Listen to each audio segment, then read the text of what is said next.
കേരളത്തിലെ പല വീടുകളും ഇന്ന് ബോർഡ് വെക്കാത്ത വൃദ്ധസദനങ്ങളാണ്. പുറത്തുള്ള വലിയ ഗേറ്റിന് മുകളിൽ വില്ല, മൻസില്, ബംഗ്ലാവ് എന്നൊക്കെ സ്വർണ്ണ നിറത്തിൽ എഴുതി വെച്ചിട്ടുണ്ടാവും.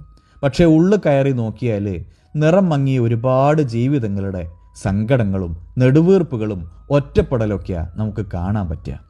ജന്മം നൽകാൻ വേണ്ടി പേറ്റുനോവ് അനുഭവിച്ച ഉമ്മാനെ കർമ്മം കൊണ്ട് കുത്തി നോവിക്കണ മക്കളുള്ള വീടുകൾ, നെഞ്ച് കിടത്തി ഉറക്കി തന്ന വാപ്പാൻ്റെ നെഞ്ച് തറക്കണ വാക്ക് പറയണ മക്കളുള്ള വീടുകൾ, കുട്ടിക്കാലത്ത് കളിപ്പാട്ടങ്ങൾ വാങ്ങിത്തന്ന ഉമ്മാനെയും വാപ്പാനെയും അവർക്ക് പ്രായമായപ്പോൾ ഒരു കളിപ്പാട്ടം പോലെ അങ്ങോട്ടും ഇങ്ങോട്ടും തട്ടി കളിക്കണ മക്കളുള്ള വീടുകൾ.